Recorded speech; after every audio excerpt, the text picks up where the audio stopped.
Coming up here on the San Francisco 49ers Report, I'm going to explain how and why the 49ers dodged a big bullet. The Robert Saleh effect has been real for this Niners defense to start off 2025. These youngsters on this Niners team straight up balling. Did Kyle Shanahan and John Lynch save their jobs with the past two draft class? And Nick Bosa has gone beast mode. Before we get into all of that, it's another loaded show coming your way. My name is Chase Senior. Thanks for kicking it here with me. I want to say thank you to all of the real ones. What we do here at Chat Sports is not possible without all of your support. So thank you so much for subscribing to the channel. We surpassed 170,000 subs. Join the movement. And if you want Niners coverage every single day year-round, that is informative, insightful, entertaining, thought-provoking, where you have a voice, lock us in and subscribe today.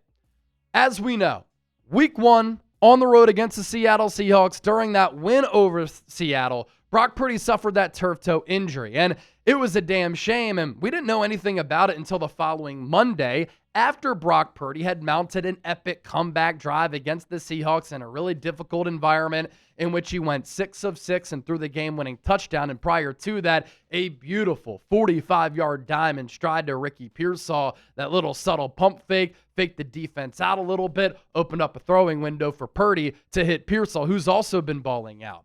And we learned last week that the timeline for how long Purdy is going to be out with that form of turf toe is about 2 to 5 weeks, according to Ian Rappaport of the NFL Network. And, of course, when you always hear the saying, getting a doctor's opinion, it's called an opinion for a reason, because different doctors have different opinions as far as injury timeline goes. And so Purdy, according to Rappaport and who he's talked to, going to miss between 2 to 5 games. According to Albert Breer, he's hearing more so 2 to 3 weeks for Brock Purdy. That's the new update on this Tuesday, September 16th. And Breer added, maybe it's one of those deals where he gets back out there on the practice field, does some light work at the end of this week. But my sense is they want to sit him out at least 2 weeks and maybe a third. I think that's a smart play for San Francisco, especially given the serious nature of the turf toe injury and the complexities behind the turf toe ailment. Because if you re-injure that and you tear some ligaments, you could be out for a very long time. Plus, Purdy gets hurt. Mac Jones plays against the New Orleans Saints. He plays very well. You have confidence in him that he can steer the ship, that he can help this offense find success. He could propel them to victories. And so there's no rush for Purdy to come back. And don't hit me with that talk that there's a quarterback controversy. There isn't. Brock Purdy is the franchise quarterback. Mac Jones is the backup. But shoot, you get him for 2 years under $9 million. What a great value play. And you feel very confident him running Kyle Shanahan's system that he can play very well like he did against the Saints. And while Purdy was out, I thought that Mac Jones was really superb. And so we'll see how long Purdy is going to miss time for. But I'm telling you this right now as well. This could have been so much worse. Purdy gets hurt in week one, and we learn of that timeline of 2 to 5 weeks, at the very least, a couple of weeks, right? Well, in week two, Cincinnati Bengals quarterback Joe Burrow also suffered a turf toe injury, but his injury is so much worse. Now with Purdy, he sensed some pressure. He ran to the left sideline, and he got tackled from behind. And basically what happens with turf toe is when your big toe, or any toe for that matter, gets bent back up, the ligaments get stretched out. For Joe Burrow, he was trying to evade the pass rush from the Jacksonville Jaguars, and he went down. It's not like a defender fell on him or anything, but his toes kind of got stuck in the turf, and his turf toe injury is as bad as it gets. So Purdy here really dodging a bullet, in addition to San Francisco getting pretty lucky, because for Burrow, he has to undergo surgery. He's out at least 3 months. And if he comes back on schedule, best case scenario is him returning all the way in week 15 or week 16 in December. And unfortunately for Burrow, unfortunately for Bengals fans, his injury history has become very troubling. His rookie year, he shredded his knee after he won the Heisman and the Natty at LSU. He played well that year, but then he missed 6 games because he had to undergo that knee surgery. In 2021, he missed 1 game because of a knee sprain. In 2023, he missed 7 games because he tore a bunch of ligaments in his wrist on his throwing hand. And now in 2025, he's going to be out at least 10 games with this turf toe. Now, Brock Purdy, on the other hand, he's got a little bit of a checkered injury history too. Hurt the elbow in 2022, but I don't think that's because he's injury prone. I think it was a fluke play when he got hit by Hassan Reddick and his arm got bent back. 2023, he stayed healthy. Last year, missed some time due to injury. And now, with the turf toe, he's going to miss, I would imagine, at least 2 games against New Orleans, and he's probably going to be out against Arizona. Plus, it's smart to err on the side of caution. But man, if this Purdy timeline was worse, if the Purdy timeline was the Joe Burrow timeline, what a disaster this would be. Mac Jones would have to play for a long period of time, and I would imagine the Niners' playoff hopes or Super Bowl chances would take a big hit, although Mac Jones did show us a lot against New Orleans, but it's more so from this talking point too. It would be another severe injury for Brock.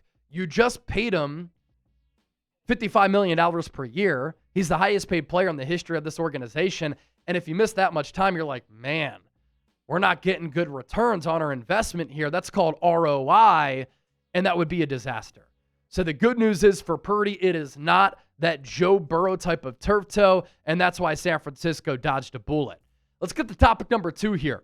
The Robert Saleh effect has been real for this 49ers defense. I expected this defensive unit to really improve year over year because Saleh is so much better of a defensive coordinator, defensive mind, and overall coach as compared to Nick Sorensen.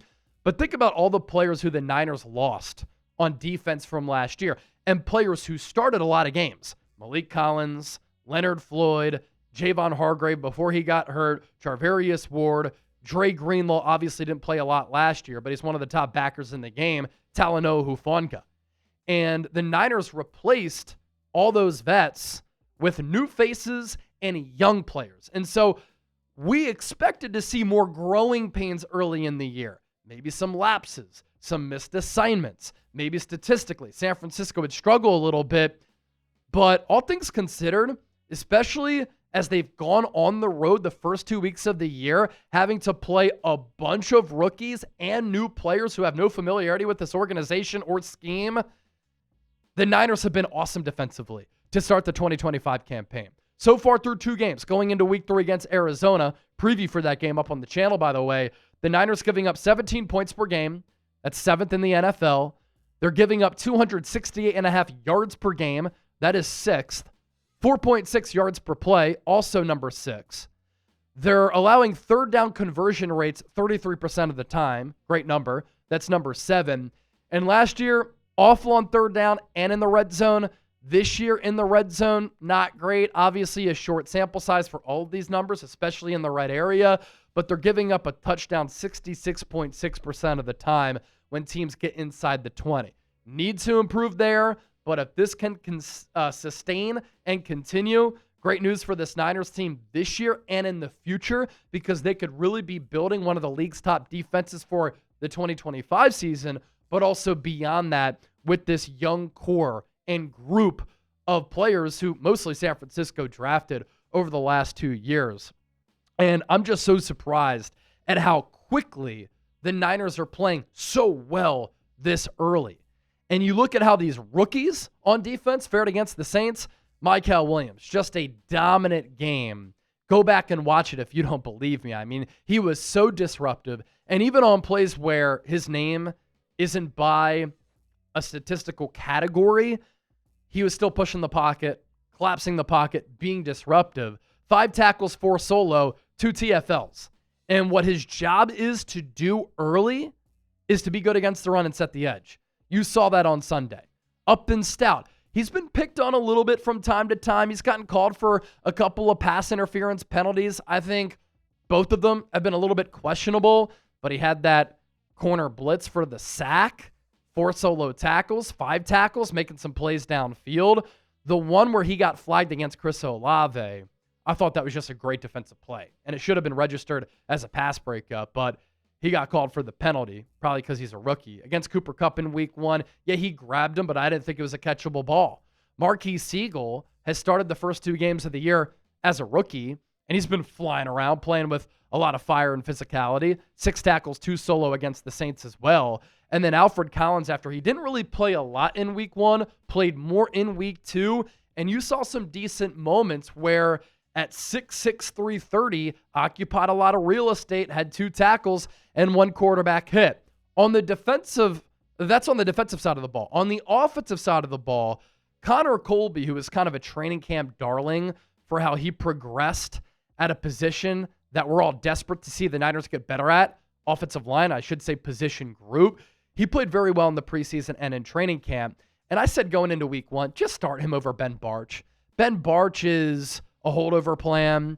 He can hold Colby's water until the Niners think he's ready to go, but he's an average player, he's cheap, and he's always hurt. Well, Ben Barch got hurt prior to week 1. He got injured in week 1 and got injured again in week 2. He's out for a little while with an ankle. Connor Colby steps in at left guard, and he's got great size at guard, and he's huge. 6'6". You don't see a lot of guards who are that tall, but he plays with really good bend and leverage, which is important for an offensive lineman. And when I went back to watch the tape, whether it was a run block or a pass block or him blocking one guy, passing him off to get to that second level, he looked like a veteran out there. And for a 7th-round pick, it looks as though Connor Colby could be a steal. More to get to here on the show, but I do want to tell you about this deal thanks to our friends at Fanatics. These Niners Nike shirts are on sale right now, so get them while supplies last and before they're gone, and while that deal is also available. But here is the deal. You have to use our link down below in order for that discount to apply. It's chatsports.com/sfshirt. They were $40, now just $32. It's very rare to find a Nike Niners shirt on sale for that type of discount at that price. So it's chatsports.com/sfshirt. All right, this is something that I was thinking about last night as I was on my couch watching the Monday Night Football doubleheader. Are you with me? I couldn't go to sleep until the second game ended. I'm just addicted to ball. But I got to thinking about this. Did Kyle Shanahan and John Lynch save their jobs as Niners head coach and general manager with what they did in the 2024 and 2025 draft classes? Here's what I mean by this. Not long ago, after the Niners lost the Super Bowl, and we saw this last year with the 2024 team, this team was barren as far as talent and depth. They were old, and they got expensive very, very quickly. And this happened mostly because San Francisco, led by John Lynch and Kyle Shanahan, had some awful draft classes from 2021 through 2023.